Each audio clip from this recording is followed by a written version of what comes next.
They said, marry someone who makes you happy.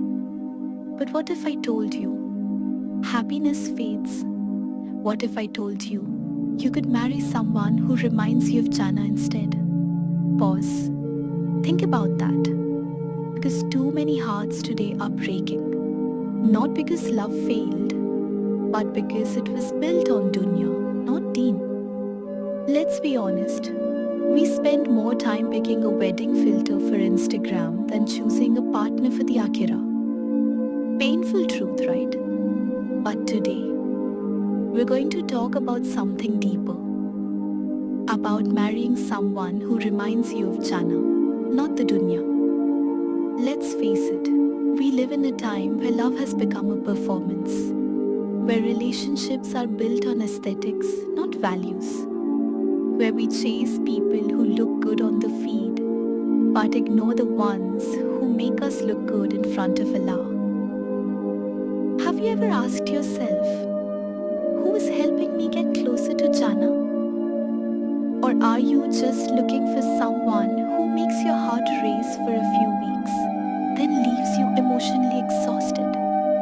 The problem is, we've made love about temporary pleasure, not eternal peace. We marry for looks that fade, for money that fluctuates, for popularity that disappears. And then we wonder, why do marriages feel empty? Why do we feel so lonely even while being in love?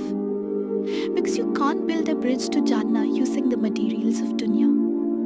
Imagine standing before Allah on the day of judgment and realizing that the one you loved so much was the reason you drifted away from him. That every sin you committed together, every prayer you delayed, every ayah you ignored was written not in sand but in your book of deeds.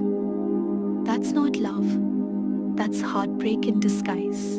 And no, I'm not saying go search for someone who quotes Quran after every sentence like a walking tafsir up. But ask yourself, when I'm around this person, do I remember Allah more or less?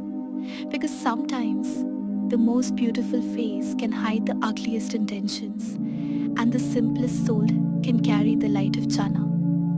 So how do we fix this? How do we find love that lasts beyond the grave? How do we marry someone who doesn't just complete us, but corrects us? Let's talk about that. Step 1. Marry someone who brings you closer to Allah, not further. If someone encourages you to pray, to fast, to repent, to forgive, that's not control. That's care. That's real love. Because a person who fears losing Allah will never make you lose yourself. Step 2. Look for character, not currency. Money can buy a bed, but not sleep.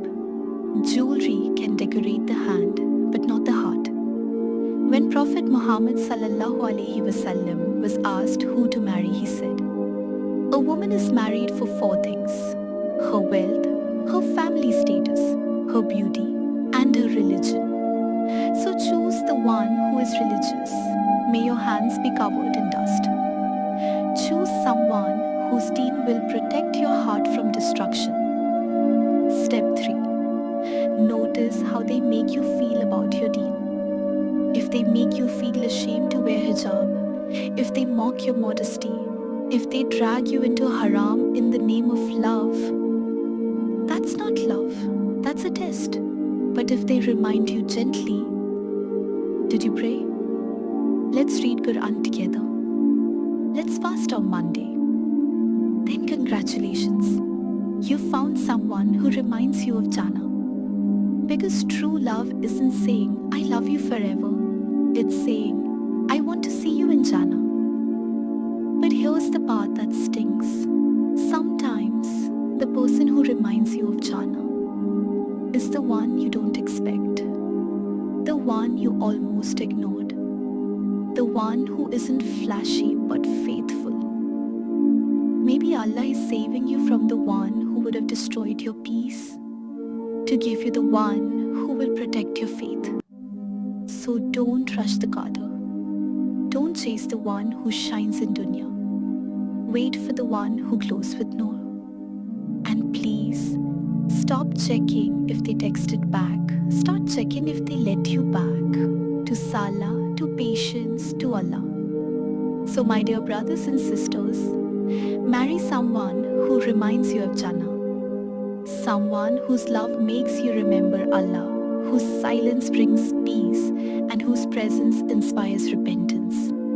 Because beauty fades, wealth changes, but faith remains.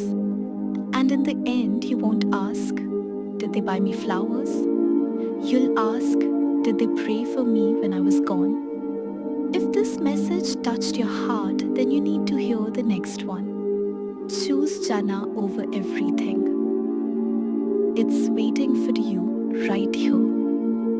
Click on the end screen and let's keep walking this journey. Not toward dunya, but toward Jannah.